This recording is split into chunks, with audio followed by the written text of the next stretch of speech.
누군가가 성도 여러분들께 당신은 누구십니까? 당신은 어떤 분이십니까? 라고 질문을 하신다면 여러분들은 뭐라고 대답을 하시겠습니까? 무슨 대답을 해야 정답이 되지? 라고 하는 고민 끝에 나아가는 계산적인 대답 말고요. 그냥 부지불식간에 예상하지 못한 순간에 누가 툭 찌르면 그냥 푹 튀어나가는 대답. 그게 무엇이실 것 같습니까? 여러분의 정체성, 계산한 것이 아닌 평소에 여러분이 있는 그대로 여러분을 느끼고 있는 그 여러분을 나타내는 단어는 무엇이라고 생각하십니까? 누가 저에게 물으신다면 저는 목사입니다. 저는 주와 함께 교회 목사입니다. 라고 대답을 하겠죠. 그런데 이게 어떤 상황에 누구와 함께 어떤 의도의 사람이 나에게 질문하느냐에 따라서 이 질문에 대한 답이 달라질 수도 있겠다라는 생각을 합니다. 제가 예를 들어서 제가 막내딸을 데리고 가끔 그럴 때가 있어요. 학교에 아침에 데려다 주는데 제 아이를 아는 어떤 부모님이 처음 보는 저를 보고서 저기 제 딸과 저를 둘이 보면서 혹시 누구세요? 하시면 저는 저 스스로를 뭐라고 대답할까요? 저는 이 아이 아림의 아빠입니다. 라고 대답을 하겠죠. 근데 그냥 또 전혀 다른 환경 가운데서 어떤 시골길을 처음 가보는 아무도 모르는 곳을 걸어가고 있는데 그 시골 어귀에 앉아있는 한 어떤 어르신께서 저를 보시고 누구시오? 이 동네 처음 보는 사람인데? 라고 저한테 물으신다면 저는 그냥 여기 지나가는 사람입니다. 라고 대답을 할 겁니다. 어떤 상황에서 무슨 목적으로 질문을 하느냐에 따라서 저는 누구입니다. 라고 하는 대답은 달라질 수밖에 없습니다. 어떤 상황, 그런 의미에서 여러분들은 여러분 스스로를 누구십니까? 뭐 하는 분이십니까? 물으신다면 어떤 대답을 하실 것 같으십니까? 어떤 상황에 내가 가장 많이 노출되어 있느냐에 따라서 내가 튀어나가는 대답의 이 빈도수가 달라질 수 있겠다라고 하는 생각을 합니다. 우린 지금 요나의 말씀을 계속 보고 있습니다. 지난주의 말씀을 기억하고 계실지 모르겠어요. 배가 뒤집혀질 것 같은 이 엄청난 풍랑 가운데 배 구석에서 혼자 누워 자고 있었던 요나. 니들은 고생하는구나. 니들은 살려고 난리치는구나. 나는 현실 도피적으로 구석에서 누워서 나는 모르겠다. 나는 힘드니까 일단 잔다. 라고 했던 그 요나. 모두가 노력하는 과정 가운데 혼자서 아무런 도움이 되지 않는, 그래서 믿지 않는 자에게도 질책을 받는 존재, 그게 바로 요나였다라는 이야기를 우리가 지난주에 이 시간에 함께 살펴보고 있습니다. 오늘은 그 직후의 이야기입니다. 그 다급한 상황은 여전히 이어지고 있습니다. 7절 말씀을 보시면 이런 표현들이 있습니다. 자, 7절 말씀 같이 한번 읽어볼까요? 그들이 시작. 그들이 서로 이르되 자 우리가 제비를 뽑아 이 재앙이 누구로 말미암아 우리에게 임하였나 알아보자 하고 곧 제비를 뽑으니 제비가 요나에게 뽑힌지라. 온 배의 모든 사람들이 어떤 수를 써서라도 무슨 수를 써서라도 이 상황을 이겨내려고 애를 쓰는 중입니다. 급기야 이 사람들이 아마 해볼 수 있는 노력은 다 해봤다고 생각을 하고 어느 정도 포기를 한 것 같아요. 이건 우리의 힘으로 할 수 있는 일이 아니다. 그러니까 배 구석구석을 살피고 비는 데가 없나 뭐 짐을 다 갖다 버리는 것을 멈추고 사람들이 모였습니다. 모여들어서 이런 이야기를 하기 시작해요. 자, 지금 이 재앙이 아까 좀 전에 봤던 7절에 보면은 이런 표현을 해요. 이 재앙이 누구로 말미암아 우리에게 임하였나 알아보자. 자, 이 스탠스의 변화를 알아보시겠어요? 풍랑을 이겨내려고 애를 쓰다가 모여서 하는 얘기가 이 재앙, 풍랑을 재앙이라고 받아들이고 있는 거예요. 그런데 이 재앙이 누구 때문에 우리에게 온 것인가를 우리가 찾아내자 라고 접근 방법을 바꿔내기 시작했어요. 원인을 자연스러운 자연재해가 아닌 우리 중에 누군가가 지금 문제다. 우리들이 믿는 신은 그 사람들이 다 각자였겠지만 자기가 믿는 파도와 날씨를 주관할 수 있는 내가 믿는 그 신에게 잘못을 한 존재가 우리 중에 분명히 있다. 지금 이 풍랑은 예사 풍랑이 아니다. 벌로서 심판으로서 우리에게 온 것이다 라고 파악을 하기 시작한 겁니다. 그래서 찾자 제비뽑기를 하기 시작합니다. 자, 성경에 보면은 하나님을 믿는 사람들도 제비뽑기를 통해서 하나님의 뜻을 분별하는 몇 가지의 이야기가 나와요. 그런데 지금 이 상황은 좀 재미있고 특이한 상황입니다. 이방신을 믿는, 하나님을 믿지 않는 사람들이 둘러앉아 있어요. 근데 그 중에 한 명 하나님을 믿는 요나가 앉아 있습니다. 각자 자기들이 믿는 신을 머릿속으로 각자 생각하면서 신의 뜻을 분별하겠다고 제비뽑기를 하는데, 하나님이 그 상황을 사용을 하셔서 그 가짜 신을 믿는 사람들의 제비뽑기에 하나님을 믿는 요나가 뽑히도록 하나님이 상황을 이용을 하시는 겁니다. 오늘날로 치면 이게 어떤 식의 상황이냐 하면은, 예수 믿는 사람과 예수 믿지 않는 친구들이 몰려가서 점집애를 찾아간 거예요. 점집애를 찾아갔더니 점쟁이가 많은 사람 중에서 예수 믿는 그 사람을 찍으면서 네가 하나님을 제대로 안 믿어서 지금 안 좋은 일이 생기고 있는 거야 라고 지적받는 그런 식의 상황이 지금 이루어지고 있는 것입니다. 이게 저는 이렇게 느껴지더라고요. 지독하게 하나님의 사람들이 하나님의 말을 안 듣고 있잖아요. 이스라엘 민족들이 하나님에게서 귀를 닫으니까 선지자를 보내셨는데, 선지자들도 하나님에게서 귀를 닫기 시작하니까 이방 민족들이 하는 그 제비뽑기를 통해서라도 네가 지금 뭔가 잘못하고 있어, 세상의 손가락질을 통해서 지적을 하기 시작하십니다. 요나가 그래서 어쨌든 뽑히고 말았습니다. 지금 너 때문이로구나. 우리가 아니라 너 때문에 지금 이 풍랑을 당하고 있는 거야 라고 하는 대상은 정해진 거예요. 이제 뭐가 남았느냐? 네가 잘못한 게 뭐냐? 많이 남은 거예요. 그러니까 지금 이 상황은 어떤 상황이에요? 분위기 파악을 잘 하셔야 돼요. 여유로운 재판정 상황이 아닙니다. 뱃속에 계속 물이 들이치고 배가 끼우뚱끼우뚱하면서 몸이 막 흔들리며 언제 우리가 죽을 줄 모르는 다급한 상황입니다. 이 빨리 묻고 빨리 답을 찾아야 하는 상황 가운데 사람들이 요나에게 집중포화 질문을 하기 시작합니다. 8절, 무리가 그에게 이르되 청하건대 빨리 말하라 이야기죠. 이 재앙이 누구 때문에 우리에게 임하였는가 말하라.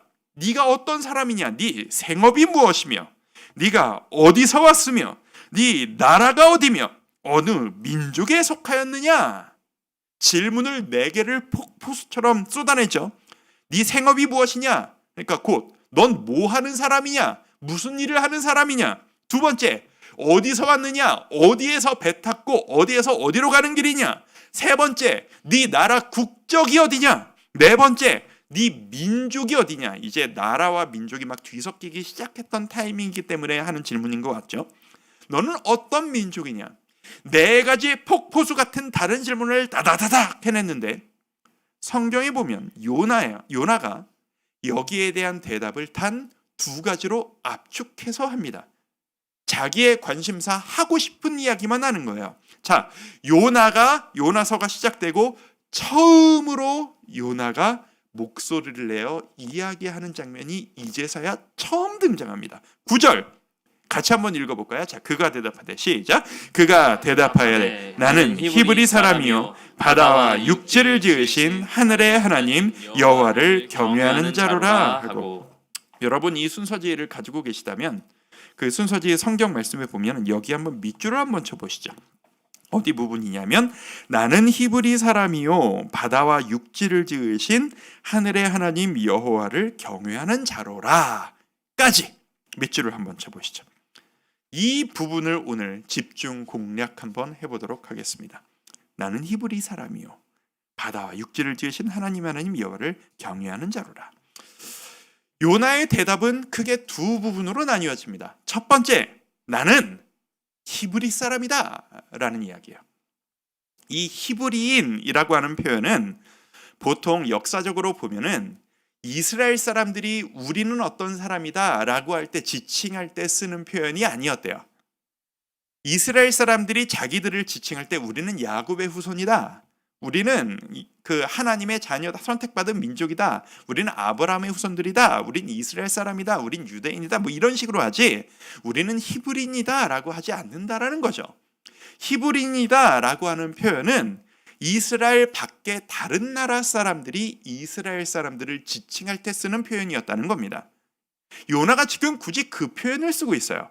그러니까 지금 이 이야기는 뭐냐 하면, 다급한 상황에서 푹 찌르니까 제일 먼저 그냥 팍 튀어나오는 대답이, 나는 너희들이 보고 있듯 너희가 알고 있는 그 히브리인이다. 나는 저 아수르 민족을 원수, 철천지 원수같이 생각하고 있는, 그리고 너희들 민족과도 다 다른 너희들이 말하는 그 히브리 사람이다 라고 지금 표현을 하고 있다라는 거예요. 이 요나의 표현, 나는 히브리 사람이다 라고 하는 이 단어가 요나서 앞부분 뒷부분 보이는 요나의 모든 모습을 헤아려서 맞춰봤을 때 이 표현은 약간 정치적인 그리고 민족주의적인 발언이라고 이해될 수가 있습니다. 요나는 엄청나게 애국적인 사람이에요. 지금 이스라엘이 흔들리고 핍박당하며 나라가 망하기 일보 직전의 상황이거든요. 저 아수르가 우리나라를 엄청나게 힘들게 만들고 있거든요. 그리고 거기에 대한 반감이 대단하고, 우리나라가 이 상황을 이겨내기 위해 우리가 뭉쳐야 돼. 권력에 대해 좀 이렇게 친권력적이고 왕을 위하고 나라를 위하는 보수적인 스탠스를 가지고 있는 애국적인 사람이 바로 이 요나였습니다. 나중에 보시면 이 이야기가 끝나고 나서 니느웨 사람들에게 결국 하나님이 처음 말씀하신 대로 니느웨 사람들에게 가서 못 이기는 척 말씀을 그냥 툭 전하고 마는데, 그 툭 전한 말씀에 니느웨 사람들이 회개를 하거든요. 눈물을 펑펑 쏟으면서 회개를 하거든요. 그걸 보고 분에 못 이겨서 성질을 내는 게 이 요나예요. 네 민족들이 잘 되는 꼴을 나는 보기가 싫다 이거예요. 나는 우리나라가 잘 됐으면 좋겠다라고 하는 거예요. 그런 사람이 바로 요나예요. 이해할 수 있습니다. 사람이라면, 우리가 환난 가운데 있다면, 나라를 사랑하는 사람이라면 그럴 수 있죠. 그런데 그 나라를 사랑하고 민족을 사랑하는 마음이 하나님을 사랑하고 하나님의 말씀에 순종하고자 하는 그 의지보다 커져버린다면 하나님이 보실 때 이게 문제가 달라진다라고 하는 겁니다. 요나서의 갈등의 본질은 바로 그 부분입니다. 어떻게 보면 아브라함이 가장 소중하게 여겼던 아들 이삭을 하나님께서 나에게 바쳐라 라고 했을 때 주저없이 바쳤던 것과 달리 이 요나의 도망침은 마치 뭐와 똑같은 것이냐 하면, 아브라함이 네 아들 이삭을 바쳐라 라고 하니까 하나님이 내 아들을 뺏어가려고 하시는구나, 그렇게는 못하겠습니다 라고 하고 아들을 쌓아안고 도망가면서 하나님의 얼굴을 피해서 멀리 도망가는 것과 똑같은 그런 모습이라고 생각하시면 이 요나의 모습을 조금 더 이해하실 수 있을지 모르겠습니다. 자, 나는 히브리 사람이다 라고 하는 이 요나의 발언을 나의 이야기, 우리의 이야기로 바꿔보는 작업을 한번 해보도록 하겠습니다. 이 묵상집을 보시면 제가 오른쪽에다가 점검 질문이라고 하는 질문을 써드렸습니다. 이 질문이 두 가지가 있어요. 제가 읽어드릴게요. 첫 번째 질문이 뭐죠? 난 이것을 잃는 것이 가장 두렵다 라고 하는 것은 무엇인가요? 두 번째 이런 질문도 써드렸어요.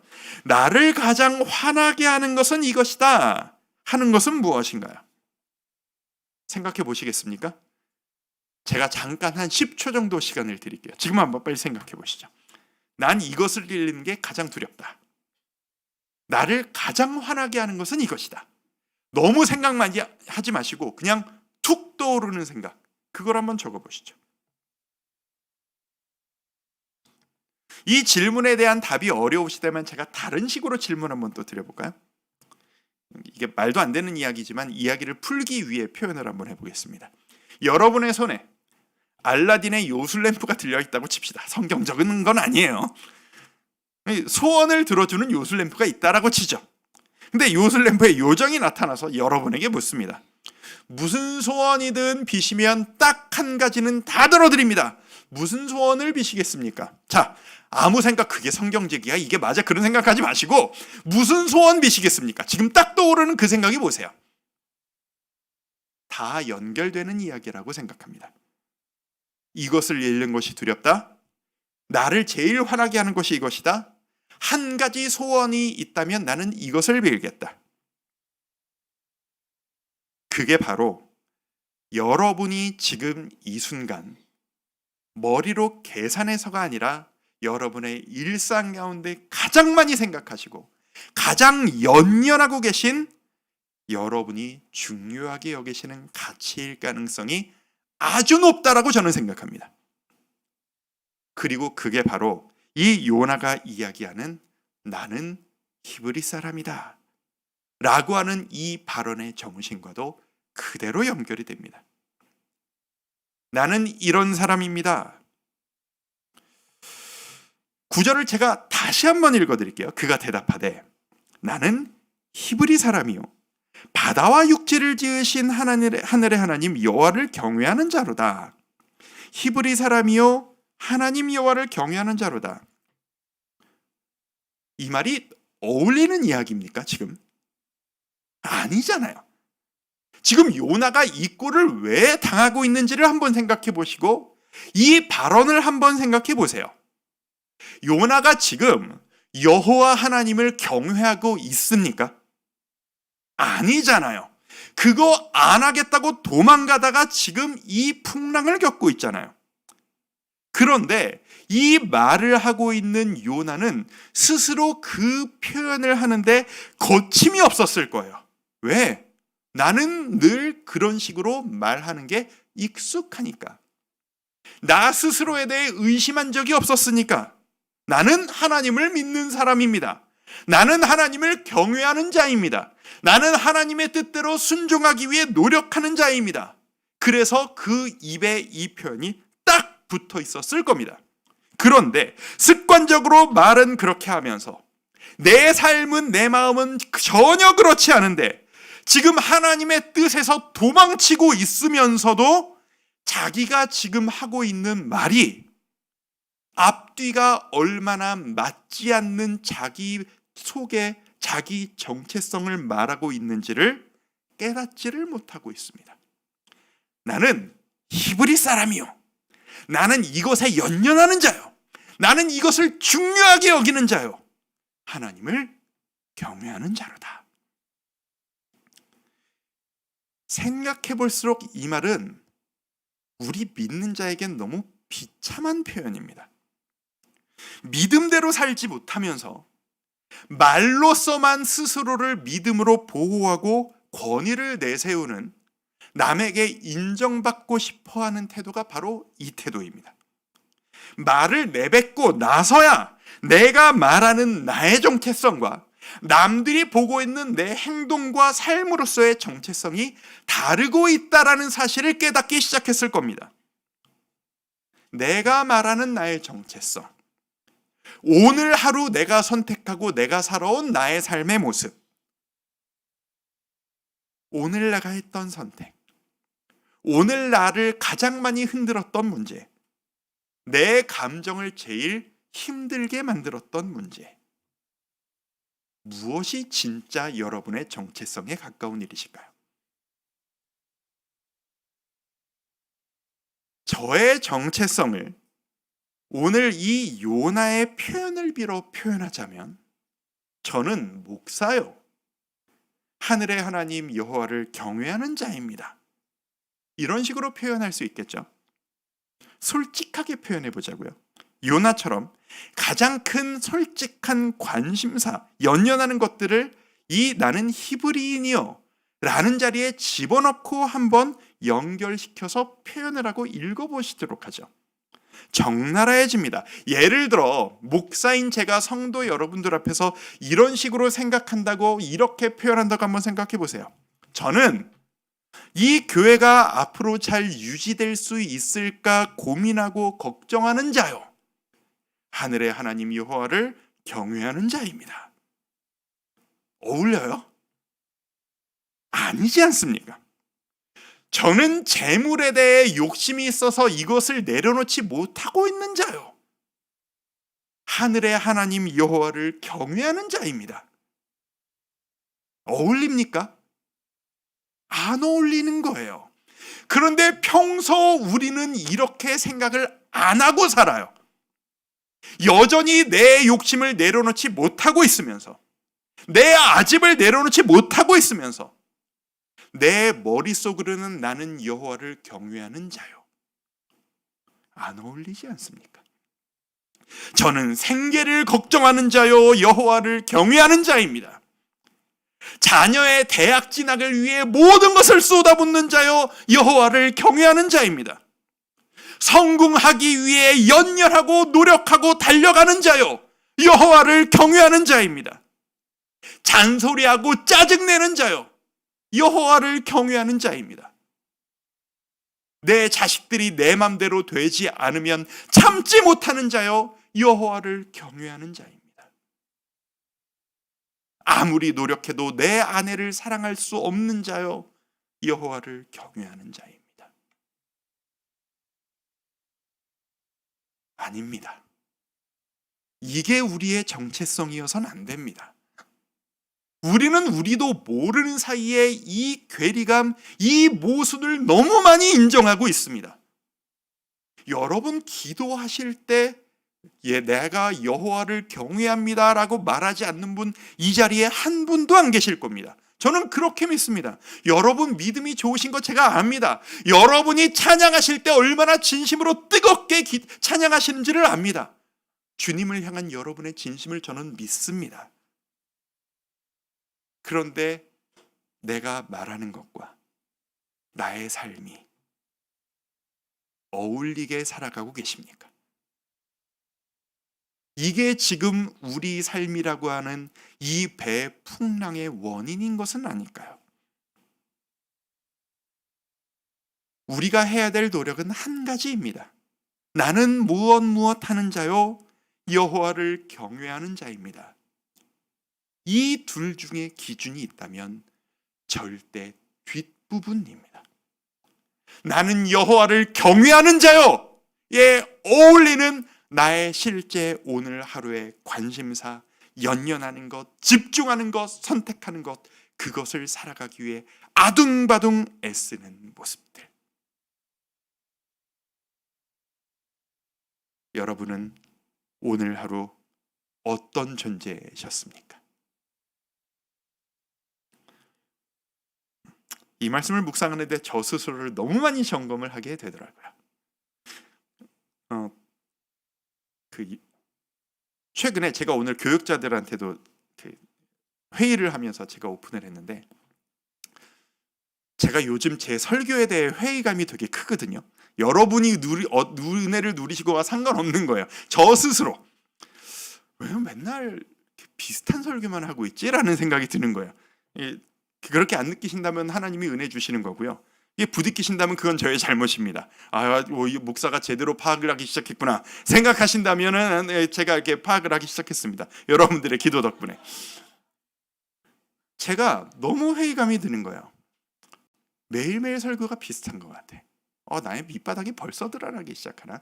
1년 반 만에 이런 일들이 시작하나? 교회에 대한 걱정이 이제 방학 기간이니까 정신없이 뛰는 게 아니라 정말 수많은 생각들과 많은 기획들을 혼자 해나가고 있거든요. 그러다 보니까 제가 점검이 되는 거야. 제 오늘 모습을 스스로 표현한다면 저는 교회를 걱정하는 자요 여호와를 경외하는 자입니다. 그게 오늘 하루 저의 모습이었어요. 이 설교문을 정리하다가 제가 스스로 깨달은 거예요. 내가 지금 안 어울리는 짓을 하고 있구나. 아니다! 나 지금 이거 해결해야 되겠다. 제가 조금 머릿속이 지쳐있나 봐요. 생각을 너무 많이 해야 돼서 제가 정리했어요. 하나님, 그만 생각하고 좀 뛰겠습니다. 그만 생각하고 더 기도하겠습니다. 제가 정기적으로 하는 얘기죠. 여러분들 앞에서 솔직히 하는 고백입니다. 두고 보세요. 제가 여러분들 앞에 약속합니다. 제가 장담합니다. 예언하건대 조만간 주와 함께 교회 설교 무지하게 좋아집니다. 왜냐하면 제가 이대로 방치하지 않을 거거든요. 걱정하고 설교를 걱정하는 자여 여호와를 경외하는 자로다. 저는 이거를 방치하고 싶지 않아요. 여호와를 경외하는 자의 이 모습에 어울리게 어떻게든 만들어내고 말 거예요. 왜? 하나님이 그걸 원하신다는 확신이 있으니까. 여러분의 삶들도, 여러분의 일상도 마찬가지셨으면 좋겠습니다. 이 괴리감이 없는 사람이 도대체 우리 가운데 누가 있겠습니까? 우리 모두는 이 걱정을 합니다. 그것을 해결하시기 위해 우리에게 예수님이 계신 겁니다. 우리가 할 수 있는 일이란 여호와를 경외하는 자가라고 말하기에 부끄럽지 않은 나의 머릿속, 나의 진심, 나의 행동이 되도록 하루하루 노력해 나가는 것, 그것뿐입니다. 이제 좀 이따 우리 기도하겠지만 내일 모레 우리 청년부가, 우리 사랑하는 우리 주의 청년들이 강원도 고성으로 선교를 떠납니다. 제가 정말 기도가 절로 나와요. 우리 교회 공식엔 첫 선교니까. 제가 오늘 그 목사님한테 물어보니까 몇 명이 가냐 물어보니까 청년이 35명이 간대요. 근데 놀라운 사실이 이어서 나오더라고요. 따라가는 장년이 33명이래요. 우리는 항상 우리 교회는 개척 때부터 항상 이런 식이에요. 성생부 수련회 가면은 애들 숫자만큼 교사가 따라가요. 그렇죠? 이게 선교도 가니까 아니나 다를까 내가 돕겠다, 하루러 가겠다, 페인트 칠을 하러 가겠다, 보수하러 가겠다, 교회 무슨 일이라도 하겠다, 하루라도 가겠다, 33명이라는 거예요. 여러분의 사역이 여호와를 경외하는 자로다 라는 말에 어울리는 사역이 진심으로 될 수 있기를 바랍니다. 여러분이 다 선교를 가는 건 아니지만 우리가 마음으로 기도하고 있으니까, 그리고 중간중간 청년들이 많이 앉아 있는데 이 이야기가 전달되어지기를 진심으로 바랍니다. 함께 가시는 장년 성도님들에게도 마찬가지입니다. 제가 안 봐도 뻔하거든요. 수많은 일들이 있을 거예요. 저 뒤로 들은 얘기 청탁받은 거 없어요. 안 봐도 미리 알고 있어요. 선교 복음이 전해지는 곳에 항상 어려움이 있어요. 안 그랬던 적 한 번도 없어요. 역사 이래로 마찬가지예요. 바울의 행적에도 그랬고요. 초대교회에도 마찬가지예요. 복음이 전해지는 발걸음이 있는 곳에 마귀가 제일 많이 장난치는 게 뭔지 알아요? 분열이에요. 제가 소설 쓰는 거예요. 왜 쟤는 저런 식으로 일을 하지? 청년들이니까. 이렇게 하면 잘 될 것 같은데 왜 저러지? 즉 경험이 없는 사람이 왜 앞에서 저거를 이끌고 있지? 이게 언제나 선교 자리에서 일어날 수 있는 일이에요. 제가 얼마나 많이 이런 일들을 경험했는지 몰라요. 마귀가 그 틈을 파고들어요. 분열되도록. 안 봤지만 이런 일들도 있을 수 있어요. 장년이 33명이 따라가잖아요. 어른들이 따라가잖아요. 청년들이 열심히 일하고 있는데 어른들이 뒤에서 보면서 그게 성에 차겠어요? 분명히 뭐라고 하고 싶으실 거예요. 저기 청년들, 그리고 형제, 이거 안 해봐서는데 이거 이렇게 해야 돼. 참으셔야 돼요. 이거는 청년부 선교예요. 장년 여러분. 그분들의 자치적인 결정과 진행과 희생을 인정해 주시고 서포터해 주셔야 되는데, 혹여나 이 선교가 장년과 청년의 알력 싸움이 되는 순간 어울리지 않는 선교가 되는 거예요.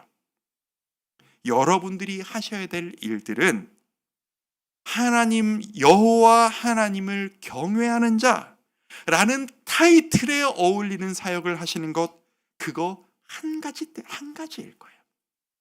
만약 여러분들 가운데 어려움이 있다면, 아이고 우리에게도 이런 일이 일어나네, 성경에서도 있었던 이 분열이 우리에게도 일어나네, 우리가 지금 일 제대로 하고 있나 보다, 결론만 잘 나면 돼요. 그 어려움의 끝에 아름다운 열매가 있다면 되는 거예요. 그러면서 모두가 함께 웃으면서 격려하며 너무 수고했습니다, 우리 나중에 또 합시다 라고 결론만 날 수 있으면 되는 거예요. 우리는 마음 합쳐 복음 전하는 자요 여호와를 경외하는 자로다. 우리는 분열의 위기가 있었지만 합심하며 선교의 타이틀이 함께더라고요. 제가 보니까 함께 이겨내는 자요 여호와를 경외하는 자로다. 이게 돼야지. 누가 옳은가를 싸우다가 2박 3일을 보낸 자요 여호와를 경외하는 자로다. 선교 현장에서나 더 진정한 선교 현장인 여러분의 가정에서나 여러분이 뛰어들고 오늘 하루 애쓰신 여러분의 삶의 현장 일상에서나 여러분의 고백이 하나님 보시기에 앞뒤가 맞지 않는 그런 고백이 아니시기를 바랍니다. 나는 주님을 믿고 순종하는 자요 여호와를 경외하는 자로다. 나는 부족하지만 주님을 신뢰하는 자요 여호와를 경외하는 자로다. 하나님이 시키시는 일에 도저히 내 마음이 동하지 않았지만 의지적으로 순종하기 위해 노력하는 자요 여호와를 경외하는 자로다. 이 고백이 우리 삶 가운데 가득한 우리 모든 성도님들 되시기를 바랍니다. 만약에 이거에 대해 실패하면 말이죠, 어떤 일이 일어나느냐? 믿지 않는 자들에게 손가락질을 받는 게 우리의 모습이 됩니다. 오늘 본문의 1장 10절 맨 뒷부분을 보면 이런 표현이 나와요. 네가 어찌하여 그렇게 행하였느냐? 이게 누구가 누구한테 하는 말인지 아세요? 믿는 요나가 믿음 없는 이방인들을 질책하는 말이 아니라는 게 안타까운 일인 거예요. 믿음 없는 이방인들이 나는 히브리니여 여호와를 경외하는 자로다 앞뒤가 안 맞는 말을 하고 있다가 말을 하다 보니까 내가 안 맞는 걸 느끼네. 내가 하나님께 불순종해서 이런 일이 생겼나 봅니다 라고 하니까 세상 사람들이 요나를 질책하는 말입니다. 이게 바로 오늘날 우리 믿는 자들이 세상에서 당하고 있는 손가락질이며 이 요나의 이야기를 통해서 하나님은 우리에게 말씀하십니다. 앞뒤가 맞는 인생을 살라라는 겁니다. 네 말과 네 선택이 어울리는 행동을 하라는 겁니다. 누가 봐도 아름다운 삶을 살아가라는 겁니다. 오늘 하루 그 선택을 하라는 겁니다. 그거 하지 않으면 네가 세상의 손가락질을 받게 될 것이라는 이 엄중한 질책을 요나를 통해서 우리에게 하고 계신 것입니다. 우리 이것만은 피할 수 있기를 바랍니다. 성도 여러분, 이제부터 시작하면 됩니다. 여러분은 여러분의 정체성을 무엇이라 생각하고 계십니까? 여러분의 말이 아닌 여러분의 행동으로 무엇을 선택하며 살아가셨습니까? 오늘 이 기도를 통해서, 오늘 우리가 하나님 앞에 내 자신을 발견하는 이 시간을 통해서 하나님을 경외하는 자로서 온전히 설 수 있는 요나와는 다른 길을 가는 우리 모든 성도님들 되시기를 주님의 이름으로 축원드립니다. 우리 이 찬양 한번 하며 나아갈까요? 내 삶의 이유라 라고 하는 찬양입니다. 나는 여호와를 경외하는 자입니다 라는 사람의 이 고백을 하는 자에게 어울리는 모습은 예수는 내 힘이요 나의 기쁨, 내 참 소망, 그 이름의 생명이 내 삶의 이유입니다. 이것이 내 삶의 모든 선택을 결정짓는 가장 중요한 가치이며 오직 주만 따라갑니다. 오직 주만 높임 받으소서. 그것을 위해 살아가는 제가 되기를 원합니다. 우리 교회가 되기를 원합니다. 이 선교의 발걸음이 되기를 원합니다. 함께 찬양하며 나아가도록 하겠습니다. 진심으로 고백하며 나아갑니다. 예수는 내 힘이요 예수는 내 힘이요 나의 기쁨 내 참 소망 그 이름의 생명이 내 삶의 이유라. 한 번 더. 예수는 내 힘이요 예수는 내 힘이요 나의 기쁨 내 참 소망 그 이름의 생명이 그 이름의 생명이 내 삶의 이유라.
이름을 위하여 내가 살아 죽으나 그 이름을 위하여 내 모든 것 다 드리니 내 모든 것 다 드리니 나를 받으소서. 우리의 진정으로 고백이 되길 원합니다. 내가 사나 죽으나 내가 살아 죽으나 그 이름을 위하여 내 모든 것 다 드리니 내 모든 것 다 드리니 나를 받으소서. 나를 받으소서. 오직 주만 따라갑니다. 오직 주만 따라갑니다. 오직 주만 오직 주만 높이 받으소서. 내 평생에 내 평생에 그 이름을 그의 선하심을 세상에 노래합니다. 세상 모든 사람들 앞에 부끄럽지 않게 그 이름에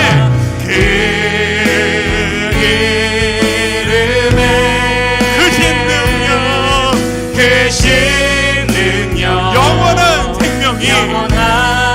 생명이 내 삶의 이유라. 내 삶의 한 번 더 고백합니다. 오직 주만 따라갑니다. 오직 주만 따라갑니다. 오직 주만 오직 주만 높이 받으소서. 내 생각 나의 영광 모두 다 내려놓고 내 평생에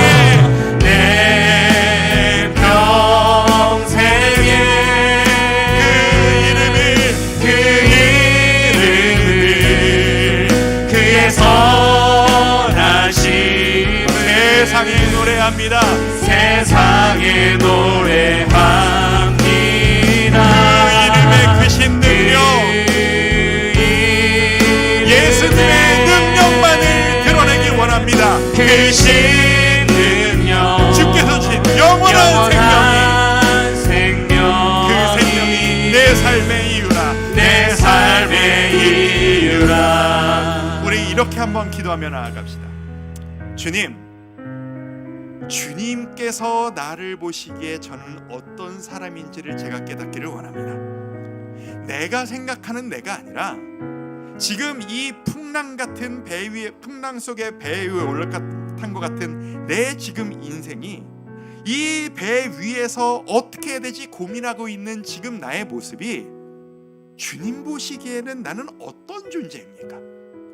앞뒤가 안 맞는 것 같은 고백을 하고 있는 이 요나의 모습이 혹시 내 모습인 것은 아닙니까? 주님, 깨닫게 하여 주시옵소서. 주님 보시기에 저는 어떤 사람입니까? 내 삶에 지금 어떤 모순이 있습니까? 여호와를 경외한다 말하기에 어울리지 않는 나의 모습은 무엇입니까? 주여, 깨닫게 하여 주옵소서. 우리 같이 한번 기도하며 나가겠습니다. 기도합니다. 아버지 하나님, 우리 삶에, 저의 삶에, 우리 교회에 나아가는 길에 주님 보시기에 우리는 어떤 모습입니까? 아버지 하나님,